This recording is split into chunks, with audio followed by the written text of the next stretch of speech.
Now, where were we? You could start planning the paintings for the ceiling if you wish. Can we afford that at the moment? We are paying so many workers already.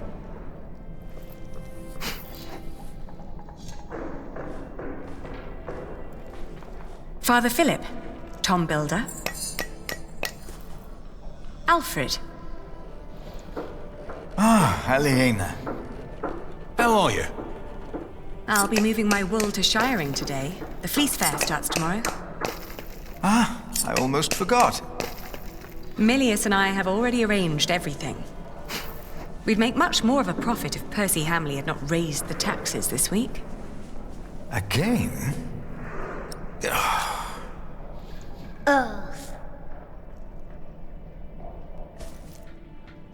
Jonathan, you shouldn't wander off. Stay with us. Tom is right. You hear?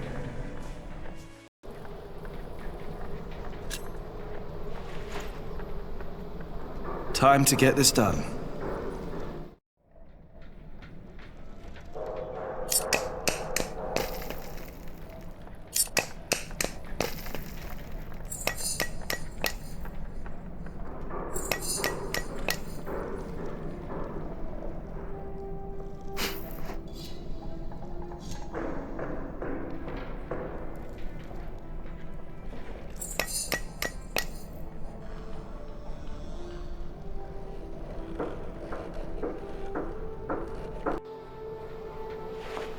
What's wrong with me?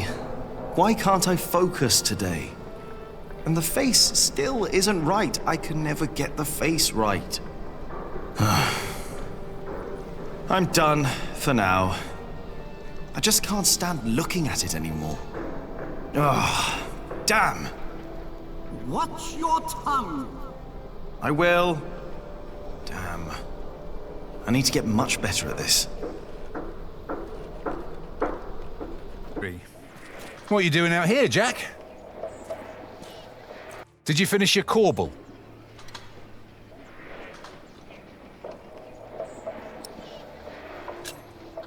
I'm done. Why do I get the feeling that when I go and look at your corbel, it won't be finished?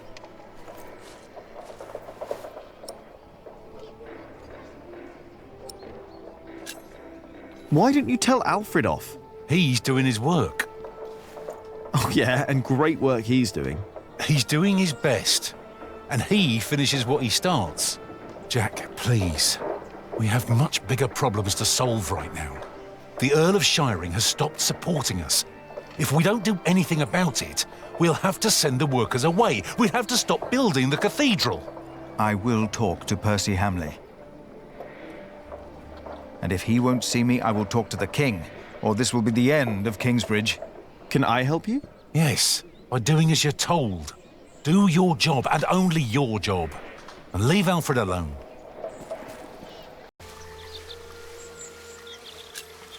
Shouldn't you be working, Jack Builder? Us? No, as it happens, my young friend here is a bit disgruntled with his superiors and needed a break. Oh, is that so?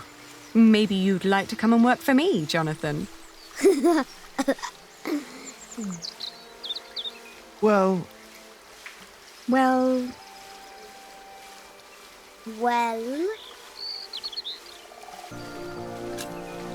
Have you heard from Sir Catface?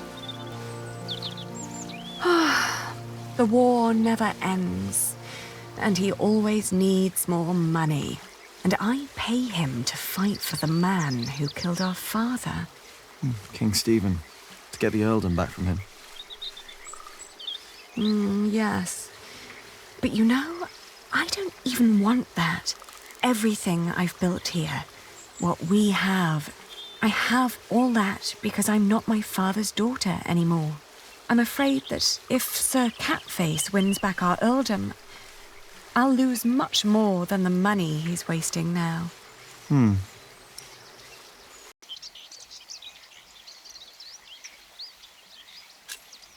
It's like stone carving.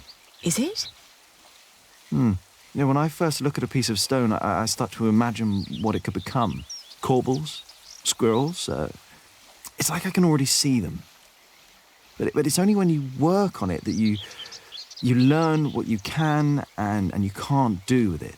If you do this, the stone will break, and if you do that, it will look great.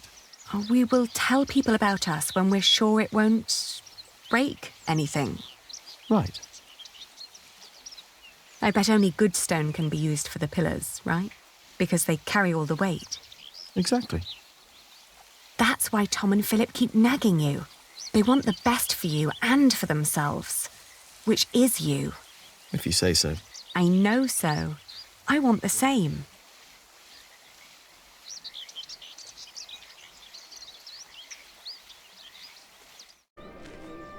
Jack! I saw your corbel. You did good work, Jack. It's not half as good as it should be. Don't get lost in the details. It's my corbel. I want it to be perfect. None of this is ours. Doing the carvings is the only job you didn't give Alfred to screw up. We should be thankful of the work we're allowed to do. And in our work, we must be thorough and steadfast. Thankful for what we are allowed to do. You are the one who wouldn't settle for less than a cathedral. You could have had other work, but no. For months, you remained steadfast, no matter the cost. When are you going to tell Jonathan about what happened in the forest? It's about time Stephen kicked those bastards out of Lincoln Castle. About damn time. The whole of England is strangled by new taxes and torn apart by this senseless quarrelling. You're right, of course, Lady Aliena. Wise words, like your father's. It's just Aliena. No, it is not. Your father was the Earl of Shiring. I will fight for King Stephen to restore his title for the son you will one day bear.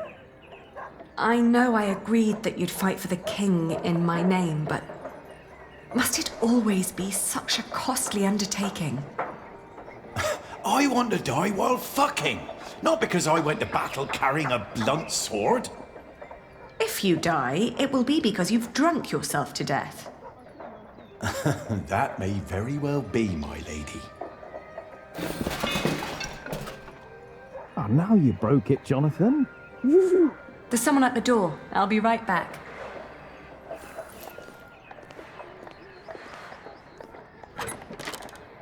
Oh. Go play. Jack. Hey. So, Yes. what brings you here? I...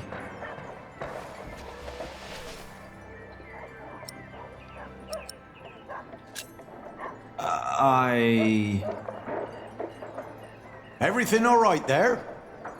Yes, it will just take a minute. Sorry, Sir Catface is waiting. He has to ride back to Shiring soon. Ah, I see. All right. I just wanted to tell you that I found out about the book. What book? Oh, Ovid. You were still looking for that. Of course. Why wouldn't I? I don't know.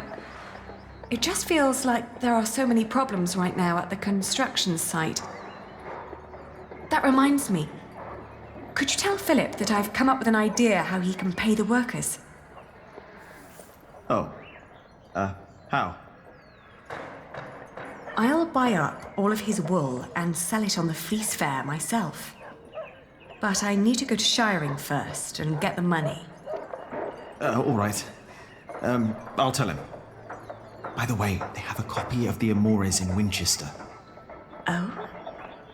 I think I know someone who might be able to get it. But first we need to make sure Philip gets his money and talks to Percy. Who? Percy Hamley, the Earl. Percy Hamley the cunt, and his wife the bastard. Ah, bastards, all of them.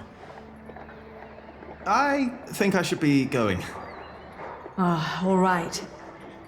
See you later, Jack? Of course. Bastards. You're gonna have to forget that word really quick, little brother. Now, let us return to the important matters here. That was important. Robert of Gloucester is advancing on Lincoln right now, that bastard. Tomorrow, we will ride from Shiring. And what I need from you, milady, is money for a new sword and a gambeson. I am getting fatter by the day. Is this leading anywhere, Sir Catface? You've been doing this for months now, and have you ever talked to the king about my title? About shiring? Not yet. But he and I have fought side by side. I'm damn sure the king knows my name by now. And your time will come, Lady Aliena. Trust me. Oh, all right. I will meet you in Shiring, and I'll bring the money.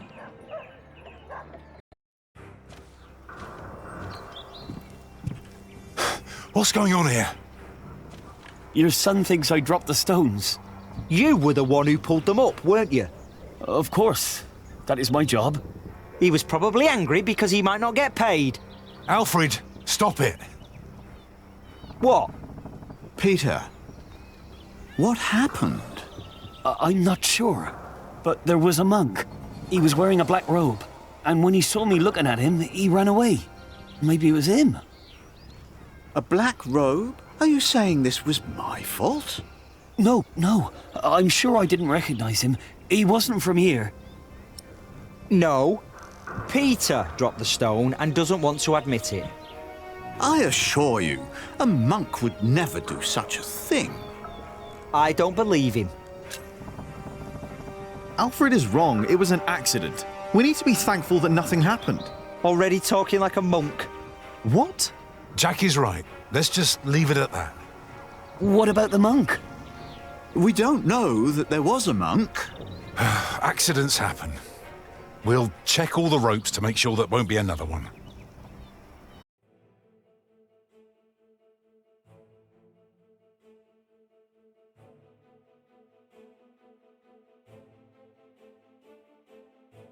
As we rode, Aliena expressed relief that Percy Hamley held court in Shiring Town during the Fleece Fair, and not in her father's castle.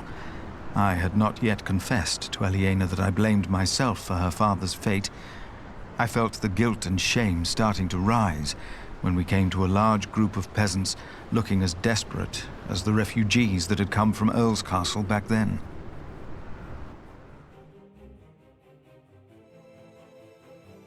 Philip stopped to talk to the peasants, and so did I. Of course, he couldn't pass by people in need of help. Not even when he was on his way to try and save Kingsbridge from another attack by the Hamleys. Two of the peasants broke into tears and begged for food. Philip was mortified as they grabbed the hem of his robe and pleaded for mercy. They said they were from Wigley. They had illegally erected a mill and hadn't paid taxes to the Earl of Shiring for grinding flour. I bit my lip when they mentioned the title that used to belong to my father. As punishment, the Earl had destroyed their mill. Philip seemed unsure what to say about Percy Hamley's punishment for these peasants. I was less hesitant.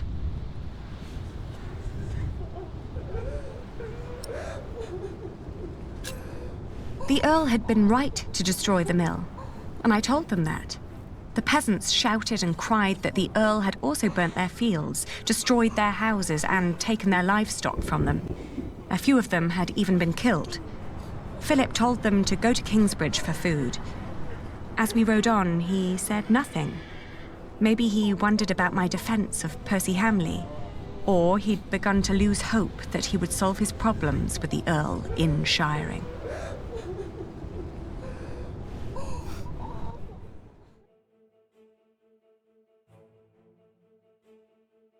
I had never trusted the Hamleys, but it seemed I had grown careless over the years.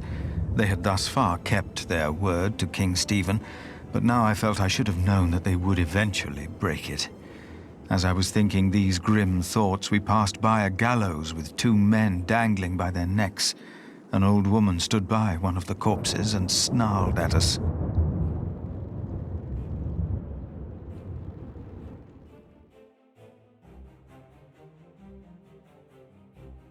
The old woman looked at us like a cornered animal. Philip demanded to know what had happened. She cackled and shook her head. She continued looking through the dead men's clothes. She'd already taken off their shoes and found a couple of coins on one of the corpses. Only now I realized that someone had tied foxtails to the corpses. Their hands had been cut off and their faces were burnt.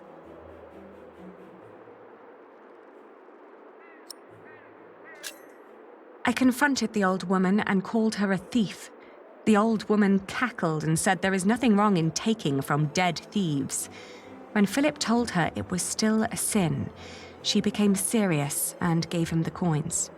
She told him that these men were poachers who were caught by the Earl's men hunting in his forests.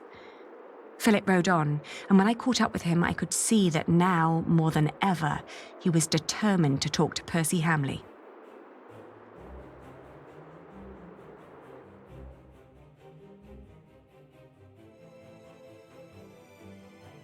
Aliena rode by my side without knowing that I had long been responsible for her family's fate, ever since I had made the mistake of trusting Waleran by God.